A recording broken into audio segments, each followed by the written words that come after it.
I know people who will ask the question, what would you go back and tell a younger version of yourself? And as I think about that, I just wouldn't go back and tell my younger self. I would tell my current self and everyone else that's listening to me this one thing, this one belief that I have and understanding, which is you cannot rush the return. You see, because investments take time. Now, you can't rush the return when it comes to money. You can't rush the return when it comes to mastery. You can't rush the return when it comes to relationships and marriage. And guess what? I learned you can't rush the results in the return, even as something as this podcast.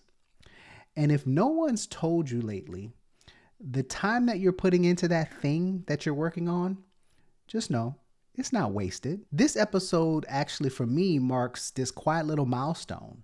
As I'm recording this, we just hit 500 downloads of the Emmanuel Dr. EG3 podcast. And listen, I understand and am well aware that it's not record breaking.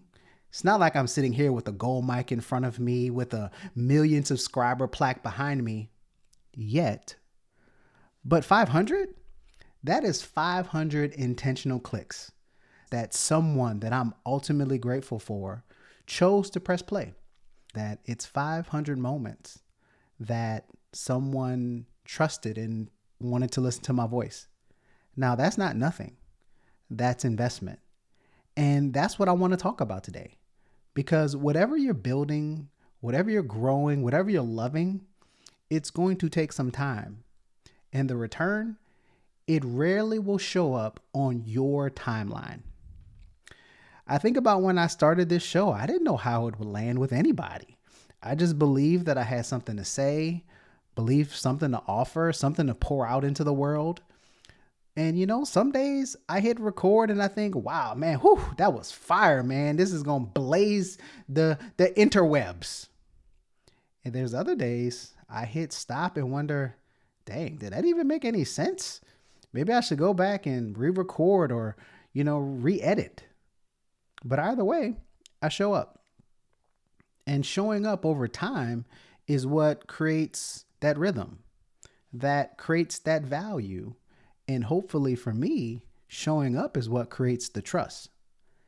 It's like putting a drop in a bucket. You don't notice a drop in a bucket, but every episode, every word, drop. You don't see the bucket fill overnight, but with that consistent dripping over a long enough period, and one day you look down and realize, oh snap, this bucket is about to flow over. Now, I think maybe sometimes when we think about investments, obviously, I should probably jump to another topic that I think we all consider when we think about investments and we think about finances, right? Nobody opens their brokerage account or their savings account and toss $1,000 in it and expect to be up and double by Friday. You do research, you study, you diversify, you ride the dips, you ride the waves. And because you understand that it takes time. That's literally how it works. It's about gain over time. It's about compound growth, right? So if we get that when it comes to stocks and real estate and financial investments, why do we get so frustrated when it comes to other areas of our life, or what I would like to call our life investments? Now, you may be wondering, well, Emmanuel, hold on. What are you talking about, life investments? Well, let's talk about it. Think about your career. Whether you are in or went to college, joined the military, you started that business, or you just jump straight into the workforce, you're investing all of your time, you're investing your energy, your resources, the repetition of doing the same things over and over again. You don't just become an expert overnight. You don't go from novice to master in 30 days. You know that 10,000 hour rule that the gurus talk about? It's real. You want to be great at something, you got to put in the hours. And I know that today it's very easy to think that you could become an overnight success. But when you look at every overnight success and really dive into their stories, or you look for the 30 for 30 or the behind the scenes or the biopic, of their life, you notice they were never just an overnight success. It's just when they got noticed. I didn't become a coach or a teacher or speaker by accident. It's been rep after rep, year after year. How about this? Mistake after lessons, after feedback, after growth. And guess what? You don't plant a tree and expect to see the fruit tomorrow or a year from now or maybe 5. But the seed is still growing. You just got to keep watering it. But most importantly, you have to understand what type of seed you planted. Because I guess, some agriculturists that are listening to this will be like, no, if I plant this, I can get it in, roughly 3 months. And I get it.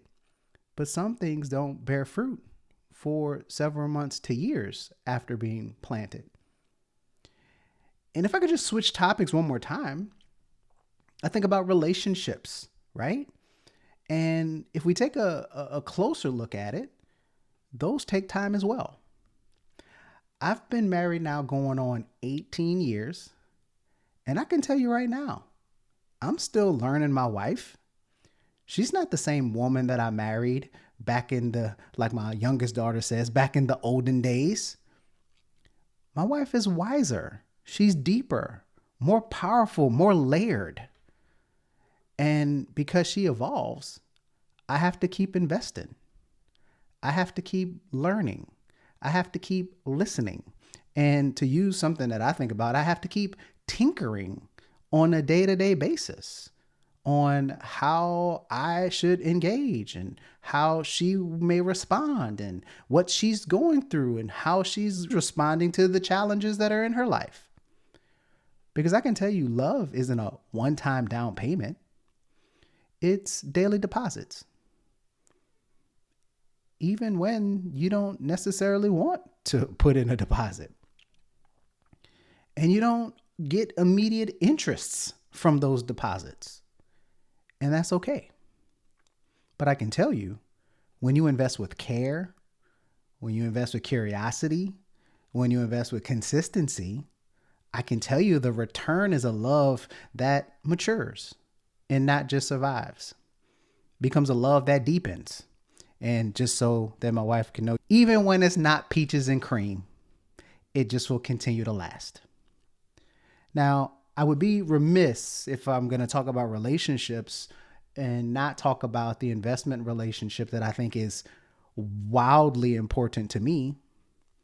And I think it's one of the ones that is the most sacred in long-term investments that we may ever make. And that is parenting. Man, parenting is wild. There's a lot going on in parenting, right? And I think every parent wants to always say, these kids ain't like me. This ain't like my generation. But I can tell you, as a geriatric millennial, it's been some of the best, most beautiful, and most stretching things that I've ever experienced. Because, when we raise kids, it's not just about teaching them manners, which is a huge part of it. And it's not just about monitoring screen time. What we're doing is we are helping to form human beings who have thoughts and values and voices and eventually have purpose for their lives. And guess what? Yes, it's a long game. We pour into them for years with no immediate report card of how we're doing. I think it's wild because it's an investment that you literally pour into a quarter of a century, 20 years of your life, and you don't quite know how it's going to turn out. But that's the nature of a real investment. It requires trust, patience, your presence, and for me, every practice, every school project, every talk we have in the car or a silly dance in the kitchen, guess what? It's all a daily deposit. And here's the part, though, that keeps me inspired. For me, I'm not just raising daughters. I'm raising future contributors to the good of the world. I'm investing in a future society that I recognize that I may never fully see. But I can tell you that future is something that I deeply believe in. And my girls, they're going to grow into women with agency, choices, and paths that is theirs to walk. And I'm here to help them stand up tall, chin up, shoulders back, and walk into it proudly and boldly. And you know what? I wouldn't want it any other way. I've come to realize that my job, and I'm not here to control my girls, I'm here to guide them, to love them, to prepare them for, again, not just a future that I won't see, but a future that I may not understand. So that one day they can hopefully invest in others as well. And to me, that's the power of parenting. It's not just personal, it's generational, right? And as I kind of wrap up, as I'm thinking through this, is that I want you to know you're not crazy for wanting results. I know that we all want to see progress, but hear me on this. This is what I want you to leave with today. The return is not your responsibility. What is your investment. The return isn't just about waiting. It's also about what are you investing? Because yes, you can't fully control the outcome, but the type of seeds you plant, the type of soil you use, the consistency in which you water it, all of that influences the eventual harvest that you'll have. And again, I'm a realistic person. Not every investment pays off the same. So I encourage you, be wise about where you plant your time, your energy, and your heart. But I'll also tell you, keep showing up for your craft. Keep tending to your relationships. Keep raising those kids with love. Keep putting your voice, your message, and your gifts into the world, because I would argue we need it more than ever today. And you won't always see the impact immediately, but that doesn't mean it's not working or it's not getting to those who need it. The things that matter most, I've also realized, are the things that grow slow. Because when they grow slow, they generally are growing deep. So, here's to the podcast. Again, I want to thank everyone for listening and tuning in. I want to say here's to your work and what you're putting out into the world. Here's to every late night, every early morning, every small step that doesn't go viral in today's pump and dump scheme world. But I can tell you it all moves the needle. Investments take time. And know the return is in who you are ultimately becoming. And I want to thank you. But I always want you to know, as always, I love you much.